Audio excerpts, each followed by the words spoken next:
ದತ್ತಾತ್ರೇಯಾಯ ನಮಃ. ಓಂ ಐಂ ಹ್ರೀಂ ಶ್ರೀಂ ಲಲಿತಾಂಬಿಕಾಯೈ ನಮಃ. ಎಲ್ಲ ಧರ್ಮಬಂಧುಗಳಿಗೂ ಕೂಡ ಸದ್ಗುರು ದತ್ತಾತ್ರೇಯರ ವನದುರ್ಗಾ ಮಾತೆಯ ದಿವ್ಯ ಕೃಪಾಶೀರ್ವಾದವನ್ನು ಪ್ರಾರ್ಥನೆ ಮಾಡ್ತಾ ಈ ದಿನದ ದತ್ತಧಾರೆ ಕಾರ್ಯಕ್ರಮಕ್ಕೆ ಸ್ವಾಗತ ಮಾಡ್ತಾ ಇದ್ದೀನಿ. ನಾನು ಹಿಂದಿನ ಸಂಚಿಕೆಗಳಲ್ಲಿ ಹೇಳ್ತಾ ಬರ್ತಾ ಇದ್ದೆ ಬಟ್ಟೆಯ ಒಂದು ವಿಚಾರ. ಬಟ್ಟೆಯನ್ನು ಯಾವ ರೀತಿ ಮನೆಯಲ್ಲಿಡಬೇಕು, ಮಹಾಲಕ್ಷ್ಮಿಯ ಸಾನ್ನಿಧ್ಯ ನಮ್ಮ ಮನೆಯಲ್ಲಿರಬೇಕಾದ್ರೆ ನಾವೇನು ಮಾಡಬೇಕು ಅನ್ನೋದನ್ನೆಲ್ಲ ಹೇಳ್ತಾ ಇದ್ದೆ. ಹಾಗೆ ಬಹಳ ಮುಖ್ಯವಾಗಿ ಮನೆಯಲ್ಲಿ ಗೃಹಿಣಿಯರು, ಹೆಣ್ಣು ಮಕ್ಕಳು, ಇನ್ ಜನರಲ್ ಹೆಣ್ಣು ಮಕ್ಕಳು, ತಾಯಿ ಆಗಿರಬಹುದು, ಹೆಂಡತಿ ಆಗಿರಬಹುದು, ಅಥವಾ ಅಕ್ಕ ತಂಗಿರಾಗಿರಬಹುದು, ಅಥವಾ ಮಕ್ಕಳಾಗಿರ್ಬೋದು, ಹೆಣ್ಣು ಮಕ್ಕಳಾಗಿರಬಹುದು. ಇವರು ವಿಪರೀತವಾಗಿ ಆಳ್ತಾ ಇರ್ತಾರೆ, ವಿಪರೀತವಾಗಿ ಹಠ ಮಾಡ್ತಾ ಇರ್ತಾರೆ, ಅಥವಾ ಮನೆಯಲ್ಲಿ ಒಂದು ಸಾಮ್ಯತೆ, ಒಬ್ರಿಗೊಬ್ರಿಗೆ ಒಂದು ಅಂಡರ್ಸ್ಟ್ಯಾಂಡಿಂಗ್ ಇಲ್ದಿರ ಇರುವಂಥದ್ದು. ಹಾಗೆ ಹಲವಾರು ಮನೆಗಳಲ್ಲಿ ನಾವು ಕೇಳ್ತಾ ಇದ್ದೀವಿ ಇವತ್ತು ಡೈವರ್ಸ್. ಹೆಣ್ಣು ಮಗಳು ಮದುವೆ ಮಾಡಿಕೊಡ್ತೀವಿ, ಲಕ್ಷಗಳ ಖರ್ಚು ಮಾಡಿ ಮದುವೆ ಮಾಡ್ತೀವಿ. ಮದುವೆ ಮಾಡಿದ್ದಾದಮೇಲೆ ಕೆಲವೇ ದಿನಗಳಲ್ಲಿ ಗಂಡ ಹೆಂಡತಿ ಮಧ್ಯೆ ಸರಿ ಇಲ್ಲ, ಸಮಸ್ಯೆ ಆಗ್ತಾ ಇದೆ, ಅತ್ತೆ ಮನೆಯಲ್ಲಿ ಗಲಾಟೆ, ಹೆಣ್ಣು ಮಗಳು ಮನೆಗೆ ಬಂದು ವಾಪಸ್ ಕೂತ್ಕೊಂಡಿದ್ದಾಳೆ. ಹಾಗೆ ಡೈವರ್ಸ್ಗೆ ಅಪ್ಲೈ ಮಾಡಿದ್ದಾರೆ, ಡೈವರ್ಸ್ ಆಗೋಗ್ತಾ ಇದೆ, ಎರಡನೇ ಮದುವೆ ಆಗತ್ತೆ. ಈ ರೀತಿಯಾದ ಒಂದು ವಿಚಾರಗಳನ್ನು ನಾವು ಈಗ ಜನರಲ್ಲಾಗಿ ಕೇಳ್ತಾ ಇದ್ದೀವಿ. ಮುಂಚೆ ಮದುವೆ ಅಂತ ತಕ್ಷಣ ಅದು ಒಂದು ರೀತಿಯಾದ ಸಂಸಾರ ಜೀವನದ ನಾಂದಿ ಅಂತ ಹೇಳಿ ಪ್ರಾರಂಭ ಮಾಡ್ತಾ ಇದ್ವಿ. ಆ ಮದುವೆಯ ಒಂದು ಸಮಾರಂಭ, ಸಂಭ್ರಮ 25 ವರ್ಷ ಕಳೀತು, 40 ವರ್ಷ ಕಳೀತು, 50 ವರ್ಷ ಕಳೀತು ಅಂತ ಸಂಭ್ರಮಾಚರಣೆಗಳನ್ನು ಮಾಡ್ತಾ ಇದ್ದಂತಹ ಕಾಲವನ್ನು ನಾವು ನೋಡ್ತಾ ಇದ್ವಿ. ಈಗಲೂ ನೋಡ್ತಾ ಇದ್ದೀವಿ, ನೋಡ್ತಾ ಇಲ್ಲ ಅಂತಲ್ಲ. ಆದರೆ ಇತ್ತೀಚಿನ ದಿನಗಳಲ್ಲಿ ಸಾಕಷ್ಟು ಜನಗಳ ಮನೆಯಲ್ಲಿ ಸಮಸ್ಯೆ ಏನು ಅಂತಂದರೆ, ನನ್ನ ಹೆಣ್ಣು ಮಗಳಿಗೆ ಈ ರೀತಿ ಸಮಸ್ಯೆ ಆಗಿದೆ. ಇದಕ್ಕೆ ಕಾರಣ ಏನು ಅಂತಂದರೆ, ಜ್ಯೋತಿಷ್ಶಾಸ್ತ್ರದಲ್ಲಿ ಹೇಳ್ತಾರೆ ಕುಜಗ್ರಹ ಮತ್ತು ಶುಕ್ರಗ್ರಹರ ಒಂದು ವಿಚಾರ ಅಂತ. ಇದು ಪೂರ್ವಾರ್ಜಿತವಾದ ಒಂದು ಸಮಸ್ಯೆಗೆ ಕಾರಣವಾಗುತ್ತೆ. ಹಿಂದಿನ ಜನ್ಮದಲ್ಲಿ ಈ ರೀತಿಯಾದ ಸಮಸ್ಯೆಗಳಾಗಿದ್ದರೆ ಕಾರಣ ಆಗುತ್ತೆ ಅಂತ ಹೇಳ್ತಾರೆ. ಆದರೆ ಇಲ್ಲಿ ಏನಪ್ಪ ಅಂದರೆ, ನಮ್ಮ 3-4 ತಲೆಮಾರುಗಳ ಹಿಂದೆ ಅನೇಕ ವಿಚಾರಗಳು ನಡೆದಿರುತ್ತೆ, ಅದು ನಮಗೆ ಗೊತ್ತಿರೋದೇ ಇಲ್ಲ.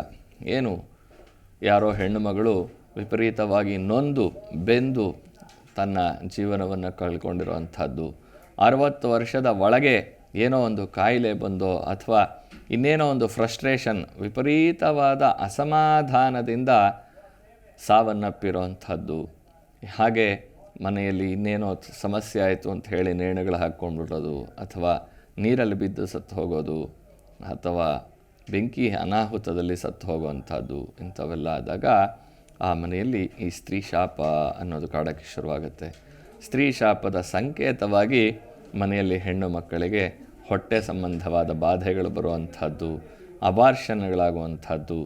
ಹಾಗೆ ಮಕ್ಕಳ ಆದರೂ ಕೂಡ ಏನಾದರೂ ಒಂದು ವೈಕಲ್ಯತೆಗಳನ್ನು ಪಡ್ಕೊಳ್ಳುವಂಥದ್ದು, ಅಥವಾ ಮಕ್ಕಳಾಗಿ ಚೆನ್ನಾಗಿದ್ದರೂ ಕೂಡ ಓದು ವಿದ್ಯೆಗಳಲ್ಲಿ ಗಮನ ಬರದೇ ಇರುವಂಥದ್ದು, ವಿಪರೀತವಾಗಿ ಅಳೋವಂಥದ್ದು, ಚಂಡಿ ಹಿಡಿಯುವಂಥದ್ದು, ವಿಪರೀತ ಹಠ ಸ್ವಭಾವ, ನಾನು ಹೇಳಿದ್ದೇ ನಡೀಬೇಕು ಅನ್ನೋದು, ಈ ರೀತಿಯಾದ ಭಾವನೆಗಳು, ಈ ರೀತಿಯಾದ ಒಂದು ಮನಸ್ಸಿನ ಒಂದು ವಿಚಾರಗಳು ಏನು ಬರುತ್ತೆ, ಇವೆಲ್ಲವೂ ಸ್ತ್ರೀ ಶಾಪದ ಒಂದು ಸಂಕೇತವಾಗಿರುತ್ತೆ. ಅದಕ್ಕೆ ನಾನು ಸಾಕಷ್ಟು ರೆಮಿಡಿ ಕೂಡ ಹೇಳಿಕೊಡ್ತಾ ಬರ್ತಾ ಇದ್ದೆ. ಈ ಸ್ತ್ರೀ ಶಾಪದಲ್ಲಿ ಇನ್ನೊಂದು ಏನು ಬರುತ್ತೆ ಅಂತಂದರೆ, ಪಿತೃಗಳ ಶಾಪ ಅಂತ ಹೇಳಿ ಬರುತ್ತೆ.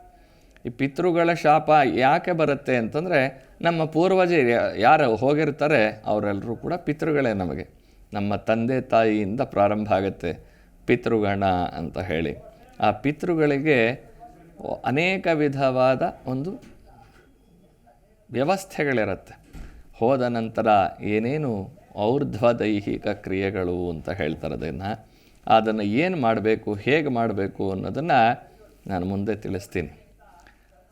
ಪ್ರತಿ ವರ್ಷ ಶ್ರಾದ್ದ ಕರ್ಮಗಳನ್ನು ಮಾಡಬೇಕು ಅಂತ ಹೇಳ್ತಾರೆ ನಮ್ಮ ಭಾರತೀಯ ಸಂಸ್ಕೃತಿಯಲ್ಲಿ. ಆ ಶ್ರಾದ್ದ ಕರ್ಮಗಳನ್ನು ಮಾಡೋದರ ಅರ್ಥ ಏನು, ಹೇಗೆ ಮಾಡಬೇಕು ಅನ್ನೋದೆಲ್ಲ ನಾನು ತಿಳಿಸ್ತಾ ಹೋಗ್ತೀನಿ. ಈ ಒಂದು ಕಾರ್ಯಗಳನ್ನು ಮಾಡದಿರೇ ಇರುವಂತಹ ಸಂದರ್ಭದಲ್ಲಿ, ಹಾಗೆ ಹೋಗಿರೋರು ಯಾರೋ ನಮಗೆ ಗೊತ್ತೇ ಇಲ್ಲ, ಅವ್ರು ಯಾವಾಗ ಹೋಗಿದ್ದಾರೋ ಏನಾಗಿದ್ದಾರೋ ಅದು ನಮಗೆ ಗೊತ್ತೇ ಇಲ್ಲ, ಅವ್ರ ಕಾರ್ಯಗಳನ್ನೇ ನಾವು ಮಾಡ್ತಾ ಇಲ್ಲ. ಇನ್ನು ಅರ್ಧಂಬರ್ಧ ಆಯಸ್ಸಲ್ಲಿ ಹೋಗಿದ ನಂತರ ಯಾರೋ ಒಬ್ಬರು ಹೇಳ್ತಾರೆ, ನಾರಾಯಣ ಬಲಿ ಮಾಡಿಬಿಡಿ ಸಾಕು, ಇನ್ನೇನು ಮಾಡೋ ಅಷ್ಟಿಲ್ಲ ಅಂತ. ಒಂದು ಸಲ ನಾರಾಯಣ ಬಲಿ ಮಾಡಿ ಬಂದುಬಿಟ್ವಿ, ಇನ್ನೇನು ಮಾಡಲಿಲ್ಲ ಅನ್ನೋದು ಕೂಡ ಈ ಸ್ತ್ರೀ ಶಾಪ, ಪಿತೃಶಾಪದ ಒಂದು ಸಂಕೇತವಾಗಿ ನಮ್ಮನ್ನು ಬಾಧಿಸೋಕ್ಕೆ ಶುರುವಾಗುತ್ತೆ. ಸಾಕಷ್ಟು ಜನ ಕೇಳ್ತಾರೆ ನನ್ನನ್ನು ಬಂದಾಗ, ನನಗೆ ಈ ರೀತಿ ಆಗಿರೋದಕ್ಕೆ ಸಮಸ್ಯೆ ಏನು ಸ್ವಾಮಿ, ಇದಕ್ಕೆ ಕಾರಣ ಏನು ಸ್ವಾಮಿ?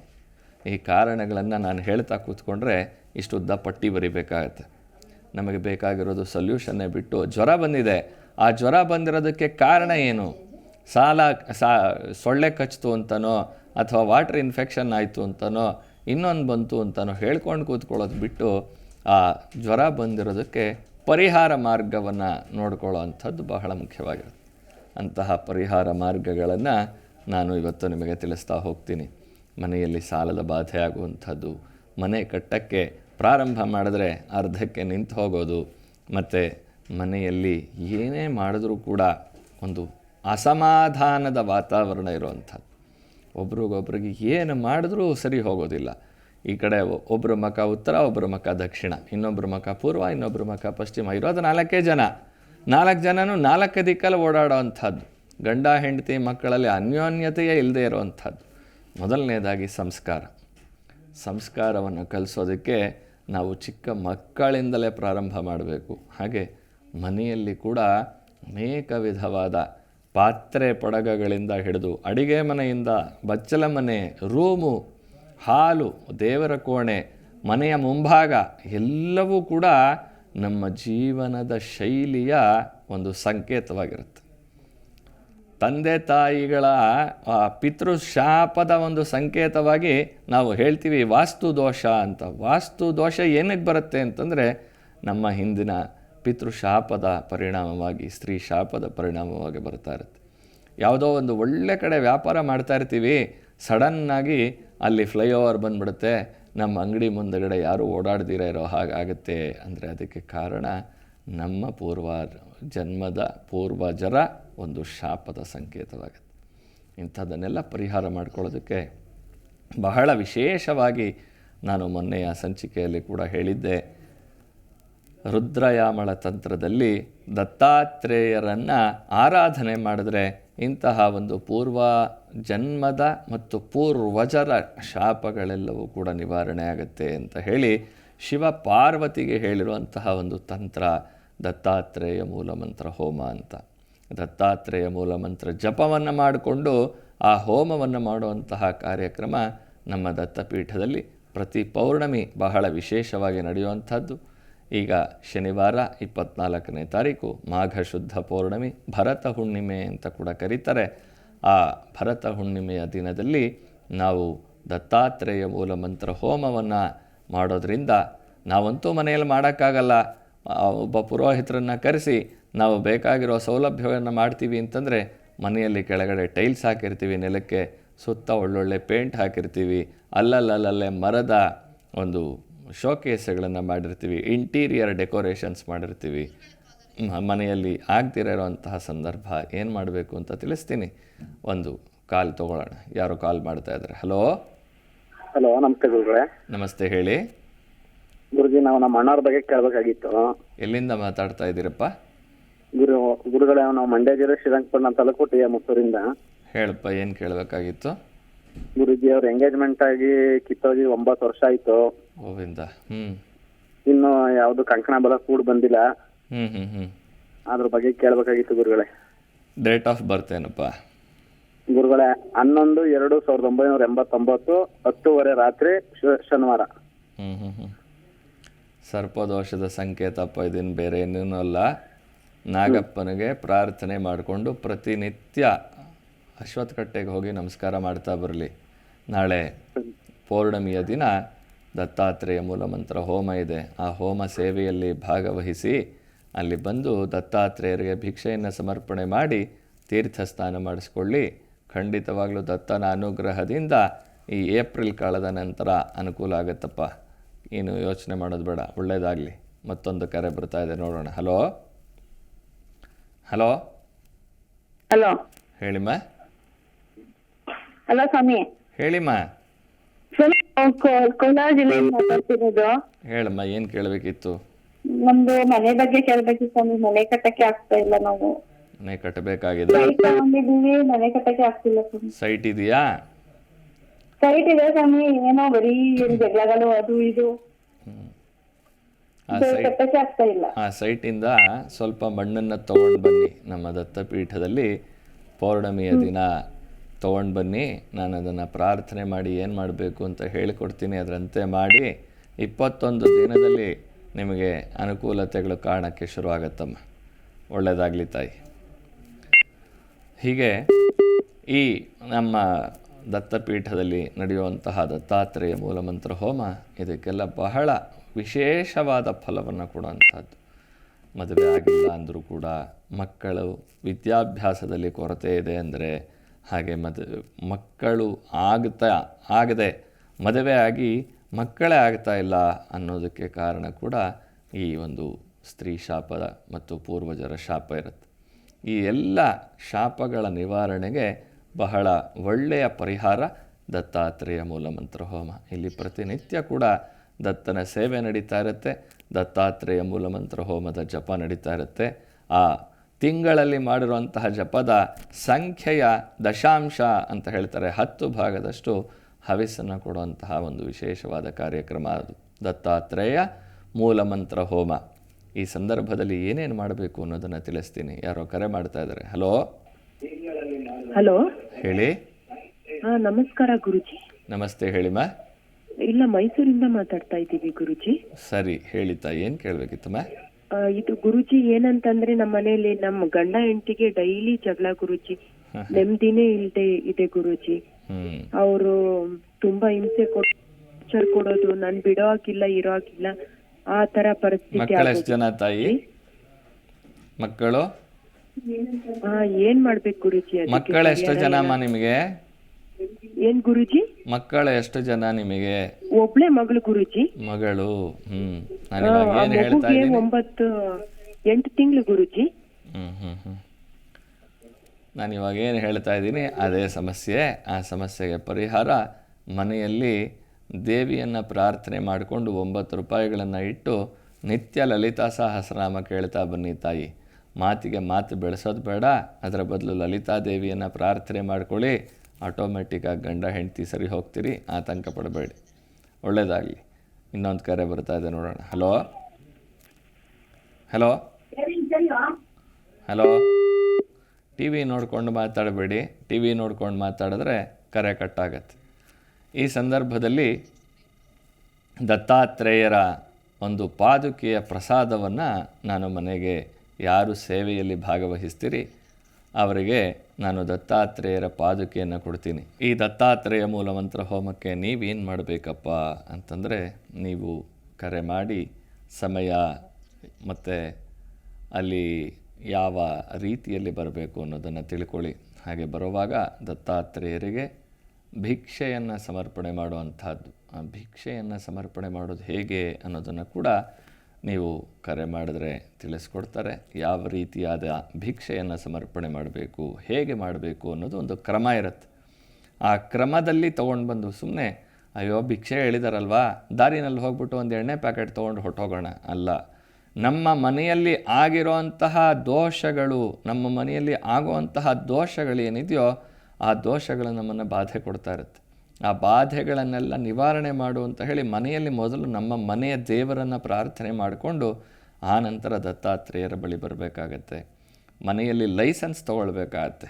ನಾವು ಗಾಡಿ ಓಡಿಸ್ಬೇಕಾದ್ರೂ ಕೂಡ RTO ಪರ್ಮಿಷನ್ ತೊಗೊಳ್ಬೇಕು. ಹೇಗೋ ಹಾಗೆ ನಮ್ಮ ಜೀವನದ ಗಾಡಿ ಸರಿಯಾದ ದಾರಿಯಲ್ಲಿ ನಡಿಬೇಕಾದ್ರೆ ಗುರುಗಳು ಬಹಳ ಮುಖ್ಯವಾಗಿರ್ತಾರೆ. ಆ ಗುರುಗಳ ಬಳಿ ಬರಬೇಕಾದ್ರೆ ಲೈಸೆನ್ಸ್ ತೊಗೊಳ್ಬೇಕಾಗತ್ತೆ. ಏನು ಲೈಸೆನ್ಸು ಅಂದರೆ, ಮನೆ ದೇವರ ಹತ್ತಿರ ಪ್ರಾರ್ಥನೆ ಮಾಡಿಕೊಂಡು ಈ ರೀತಿ ಗುರುಗಳಿಗೆ ನಾನು ಸಮರ್ಪಣೆ ಮಾಡಿ ಗುರುಗಳ ಮಾರ್ಗದರ್ಶನಕ್ಕೆ ತೆರಳುತ್ತಾ ಇದ್ದೀನಿ, ಗುರುಗಳ ಮಾರ್ಗದರ್ಶನದಲ್ಲಿ ನನ್ನ ಕಷ್ಟ ಕಾರ್ಪಣ್ಯಗಳನ್ನು ನಿವಾರಣೆ ಮಾಡಿಕೊಳ್ಳೋದಕ್ಕೆ ನೀನೇ ಒಂದು ದಾರಿ ತೋರಿಸು ಅಂತ ಹೇಳಿ ಮನೆ ದೇವರ ಅಪ್ಪಣೆ ಬೇಡಿ ಬರಬೇಕು. ಆ ರೀತಿಯಾಗಿ ಬರುವಂಥದ್ದು ನಮ್ಮ ದತ್ತಪೀಠದಲ್ಲಿ ಭಿಕ್ಷೆಯನ್ನು ಸಮರ್ಪಣೆ ಮಾಡುವಂತಹ ಕಾರ್ಯಕ್ರಮ. ಭಿಕ್ಷೆ ತರಬೇಕಾದ್ರೆ ಏನು ನಮ್ಮ ಕೈಲಾದ ಸಾಮಗ್ರಿಗಳಿರುತ್ತೋ ಅದನ್ನು ಶನಿವಾರ ನಾವು ಬರ್ತೀವಿ ಅಂತಂದರೆ ಶುಕ್ರವಾರವೇ ಮನೆಯಲ್ಲಿ ತಂದಿಟ್ಕೊಂಡು ಒಂದು ಬಿಳಿ ಬಟ್ಟೆ, ಹೊಸ ಬಿಳಿ ಬಟ್ಟೆಯನ್ನು ತಂದು ದೇವರ ಮುಂದೆ ಹಾಸಿ, ಇದು ನಾನು ನಿನ್ನಲ್ಲಿ ಭಿಕ್ಷೆ ಬೇಡ್ತಾ ಇದ್ದೀನಿ ತಂದೆ, ನಿನಗೆ ನಾನು ಭಿಕ್ಷೆ ಕೊಡ್ತಾ ಇರೋದಲ್ಲ, ನೀನು ಕೊಟ್ಟಿದ್ದನ್ನು ನಿನಗೆ ಸಮರ್ಪಣೆ ಮಾಡೋದಕ್ಕಾಗಿ ನಿನ್ನಲ್ಲಿ ಭಿಕ್ಷೆ ಬೇಡ್ತಾ ಇದ್ದೀನಿ ಅಂತ ಪ್ರಾರ್ಥನೆ ಮಾಡಿ ನಾವು ತಂದಿರುವಂತಹ ಸಾಮಗ್ರಿಗಳನ್ನು ಫಸ್ಟು ಅರಿಶಿಣ ಕುಂಕುಮ ಪೂಜೆ ಮಾಡಿ ಆ ಬಟ್ಟೆಯಲ್ಲಿಟ್ಟು 4 ಮೂಲೆಯಲ್ಲಿ ಗಂಟನ್ನು ಕಟ್ಟಿ ಕರ್ಪೂರ ಹಚ್ಚಿ ಪ್ರಾರ್ಥನೆಯನ್ನು ಮಾಡಿಕೊಂಡು ಒಂದು ಸಲ ಗಂಟನ್ನು ಕೈಲಿ ಹಿಡಿದ ಮೇಲೆ ಮತ್ತೆ ನೆಲದ ಮೇಲೆ ಇಡಬಾರ್ದು. ಅಯ್ಯೋ ಇರೋ ಒಂದು ನಿಮಿಷ ತಿಂಡಿ ತಿಂದ್ಬಿಡೋಣ ಅನ್ಬೇಡಿ.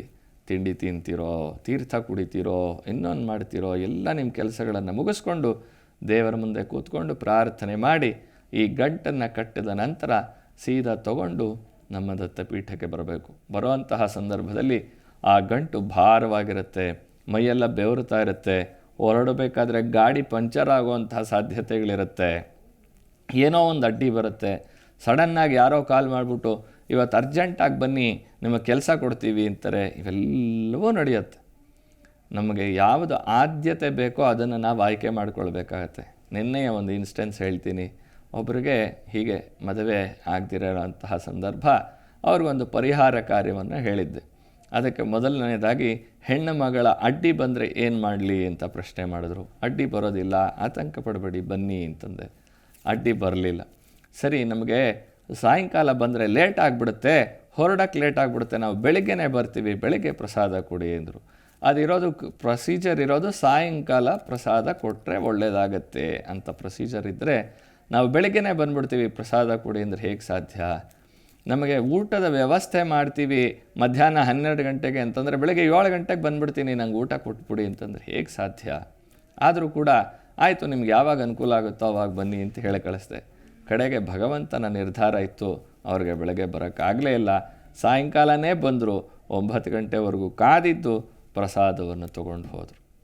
ಯಾಕಿದನ್ನು ಹೇಳ್ತೀನಿ ಅಂತಂದರೆ ದೈವ ಸಂಕಲ್ಪ ಯಾವಾಗಲೂ ಸತ್ಯವಾಗಿರುತ್ತೆ. ಮ್ಯಾನ್ ಪ್ರಪೋಸಸ್ ಗಾಡ್ ಡಿಸ್ಪೋಸಸ್ ಅಂತ.